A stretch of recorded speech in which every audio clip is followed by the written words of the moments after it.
안녕하세요. 승진공인중개사 사무소 대표 이승진입니다. 이번에는 5월 달에 종소세 신고를 하는데요. 케이스가 여러 가지죠. 근데 이번에는 어, 간편장부 대상자 중에 추계 신고를 하는데요. 단순경 비율이 있고 기준경 비율이 있고 그리고 간편장부 소위 간편기장이라는 걸 하는 경우가 있어요.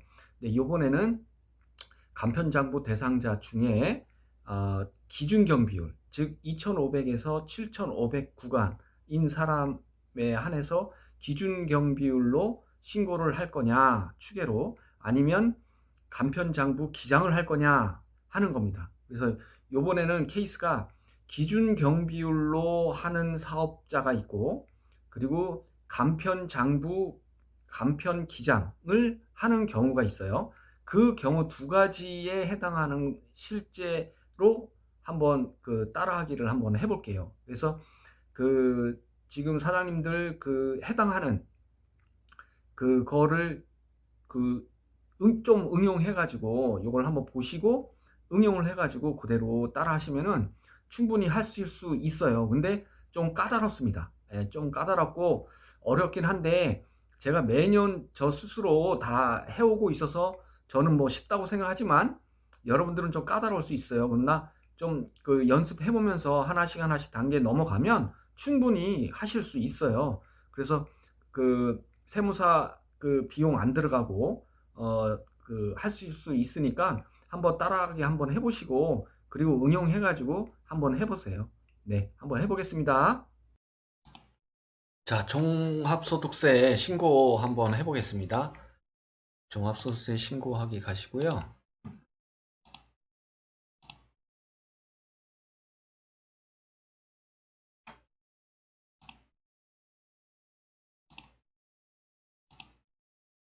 먼저 우선 신고를 할 때 여기 신고도움 서비스를 먼저 클릭을 해보세요. 우편물에 그 본인이 해당하는 신고 유형이 이제 안내를 해주는데 우편물을 못 받았을 때 이 화면에서 확인할 수 있는 거거든요. 여기 종합소득세 확정 신고 안내 D 유형이라고 있어요. 간편장부 대상자인데 추계 신고를 할 때는 기준 경비율에 의해서 신고를 해라 라는 겁니다. 그러니까 단순 경비율보다 기준 경비율이 좀 경비율을 덜 잡아줘요. 그러니까 2,500만 원 이하는 단순 경비율, 그리고 2,500만 원 이상, 그리고 7,500만 원 이하 기준 경비율에 의해서 신고를 해라 하는 거고요. 그리고 기준 경비율인 대상자는 간편장부 소위 기장을 할 수 있어요. 간단하게. 그래서 기준 경비율로 신고를 하느냐, 간편장부 기장을 하느냐, 뭐가 유리하냐에 따라서 자신이 판단해서 신고를 하면 되는 겁니다. 자, 보시면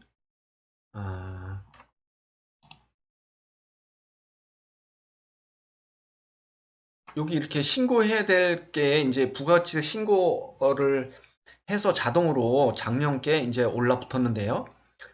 여기에 신고 유형, 그러니까 소득 유형을 간단하게 설명드리면, 이거는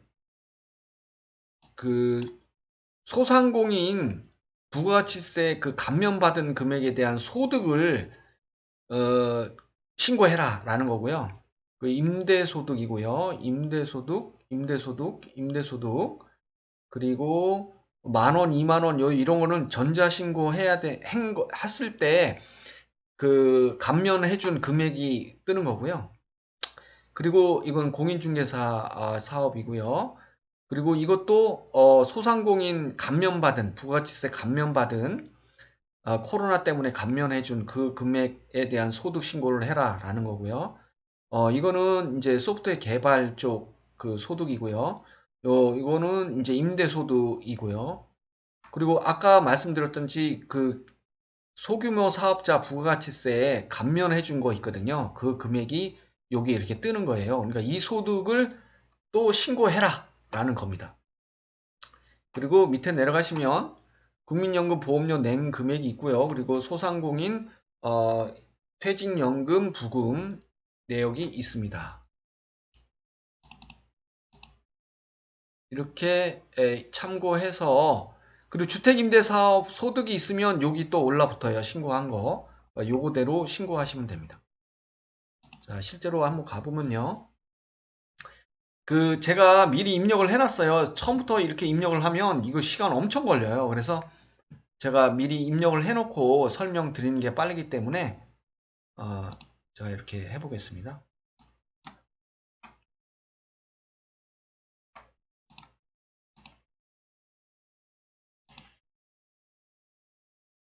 자, 보시면 여기 두 가지 유형으로 나뉘어요. 하나는 이제 부동산 임대 사업과 부동산 임대 외의 사업으로 나뉘어서 신고를 하게 되는데요. 여기 보시면 요 해당 건건이 이 소득을 어떤 유형으로 신고를 할 거냐 세팅하게 돼 있어요. 이 화면에서 세팅한 대로 이제 그룹별로 세팅해서 신고를 하면 되는데, 여기 31이라는 유형이 기준 경비율로 하겠다는 유형이고요. 그리고 20이라는 유형은 간편장부, 그러니까 간편하게 기장을 하겠다. 그게 나한테는 유리하겠다라는 거거든요. 그러니까 이 간편장부로 기장하겠다고 유리한 경우는 어떤 케이스냐면, 매입자료도 있고, 그리고 재산세를 내거나, 그리고 대출 받아서 이자를 내잖아요. 그런 경비를 집어넣는 게 소득을 줄이는 그게 유리하겠다라고 하면 이 간편장부로 해서 등록을 해서 하시는 겁니다. 자, 예를 들면 하나 세팅을 한 것을 보시면요. 예, 부동산 임대 사업자인데, 요거는 간편장부 대상자고 간편장부로 하겠다 하는 거예요. 그러니까 기준 경비율로 안 하고 간편장부로 하겠다라고 세팅을 하는 거고요. 또 하나는 이 사업은 간편장부 대상자이고 기준 경비율로 하겠다 하는 겁니다. 그러니까 그 사업에 따라서 어떤 걸로 하는 게 유리한지는 본인이 판단하셔야 돼요. 세금계산서 매입 부분이 많은 경우는 기준경비율로 해서 하는 것도 유리하고요. 그리고 부동산 임대 사업을 할 때는 재산세와 이자를 놓고 경비율을 높게 하는 그게 유리하겠다. 그러면 간편장부로 하는 게 유리한 겁니다. 그래서 이 사업장별로 신고 유형을 세팅하는 화면이에요. 이렇게 세팅해서 다음 화면으로 넘어가면요.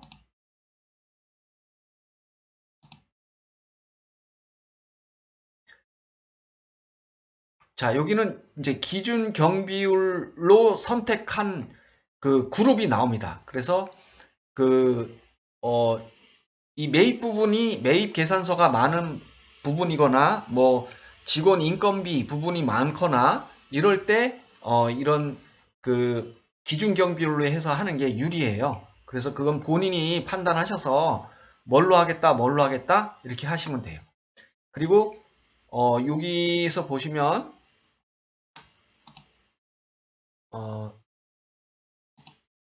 요 하나를 한번 보여드릴게요.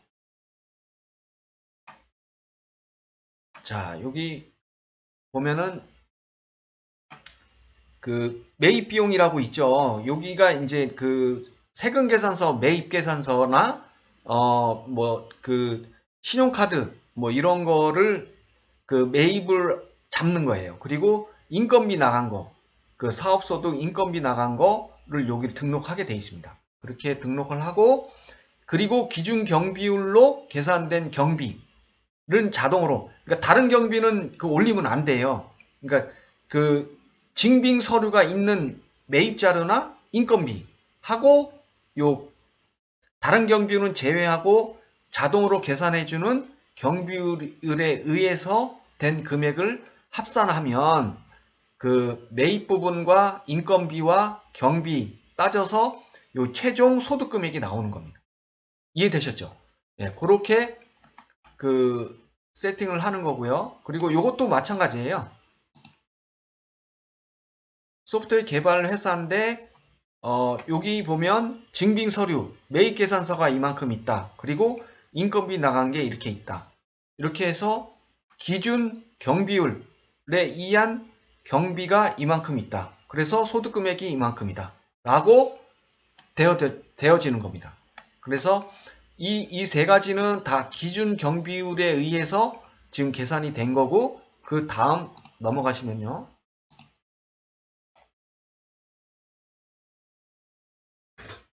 자, 이제 그 임대사업자, 그 부동산 임대사업자인데 간편 장부로 등록한다고 선택을 했잖아요. 그래서 요 네 가지를 입력을 하는데, 그 매출액과 그 기타 이제 그 전자, 그 세금계산서 감면 받은 거, 그래서 총 수익이 이만큼 되고요.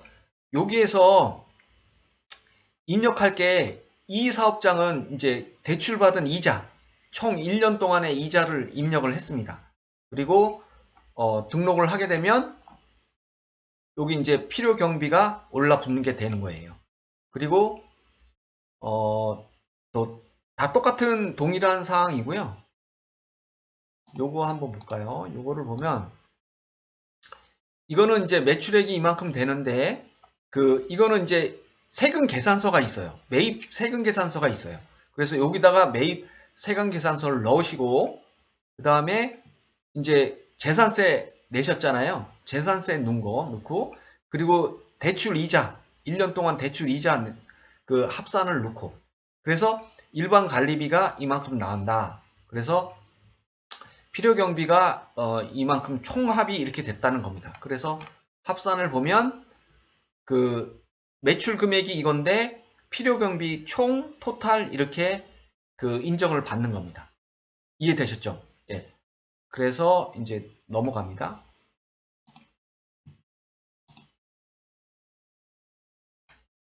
가시면 그 이제 간편장부로 우리가 등록한 거, 여기 이제 하나 이제 마이너스 났잖아요. 이게 마이너스 난 이유는 그 이자가 더 많이 낸 거예요. 그래가지고 그 마이너스 난 건데, 이 부동산 임대 사업에 마이너스 난 거는 이 옆 사업장으로 인정을 안 해줍니다. 그러니까 그냥 마이너스 났으면 0이에요. 0. 합산해서 이게 줄어들지는 않아요. 소득 금액이. 그거는 참고하시고요. 자, 이렇게 해서 넘어가시고, 그래서 수익 금액과 필요 경비 이렇게 뭐 나오고요. 이렇게 해서 이제 소득 금액 쭉 합산이 나옵니다. 그리고 넘어가시면 요거는 어떤 거냐면, 임대 사업을 하다가 왜 공동 사업을 할 수 있잖아요. 그래서 그 공동 명의일 때, 만약에 총 수입이 이만큼이다 그러면 둘로 나눠줘야 되잖아요. 공동이니까. 그래서 50%, 50%, 50% 이렇게 나눠서 수익 금액이 이렇게 나눠졌다라고 등록을 하면 됩니다. 그리고 다음으로 가시면 여기 두 가지 유형이 있죠. 임대 사업으로 이만큼 있고 임대 외 사업으로 이만큼 합산된 겁니다. 그래서 총 합산 금액이 나오고요.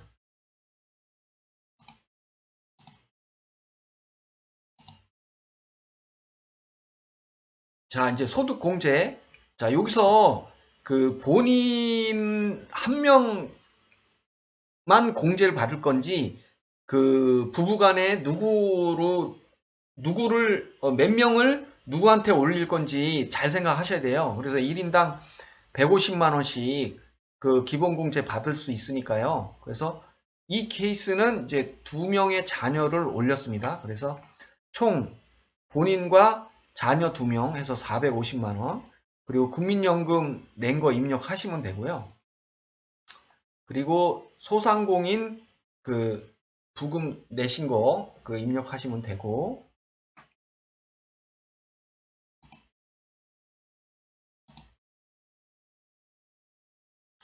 기부금 내신 거 있으시면 여기에 입력하시는 거고요. 그리고 감면, 다른 뭐 특별한 감면 신청하실 거 있으면 여기다 하는데 아마 거의 뭐 없을 것 같아요.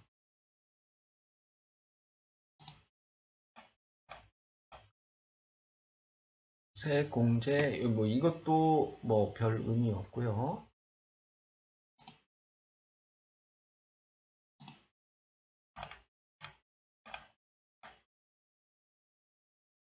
자, 여기 보면 이제 그 자녀 세액 2명, 그리고 그 세액공제 30만 원 해줍니다. 한 명씩 15만 원 해가지고. 그리고 연금 여기 자동 계산 누르시면요. 불러오기. 가정으로 가져와요. 퇴직연금 그 분거 있으면, 그래서 적용하기 누르면 이렇게 세액공제를 자동으로 떠줍니다. 그리고 밑에 표준 세액공제 올라붙어 뜯고요.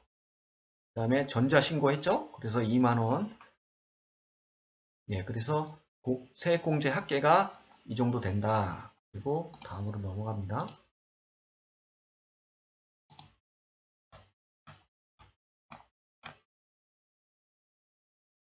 가산세, 뭐, 이건, 그러니까 지금 신고 기간 내에, 신고하는 거니까, 뭐, 가산세 이런 건 없는 것 같고요.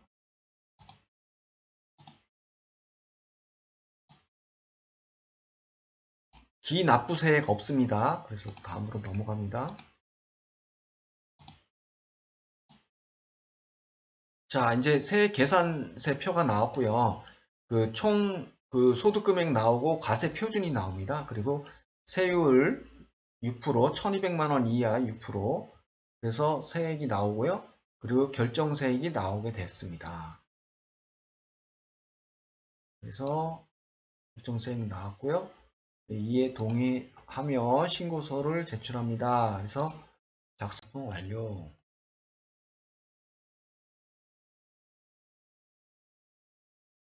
경고, 이거는 그냥, 예, 무슨 내용인지 아니까 그냥 패스하겠습니다. 신고서 제출, 과세 표준 금액 나오고요. 산출세액, 그래서, 예, 동의합니다 하시고요. 신고서 제출하기.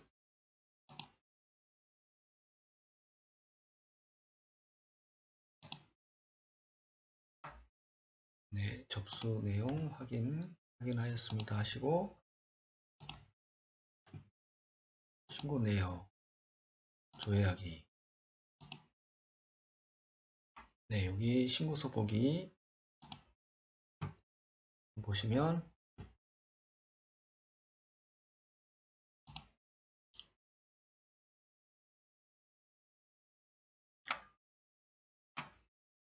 총 이제 서머리가 나오거든요. 그래서 쭉 여기 나옵니다. 예. 그리고 그 여러 가지 제출했던 내용을 그 여기에서 다 볼 수 있는 거니까요. 그래서 납부서 이렇게 납부서 뭐 볼까요? 네, 납부서 출력해서 납부하시면 되고, 그 개인 지방소득세 신고 이것도 클릭해서 들어가서 납부하시면 됩니다.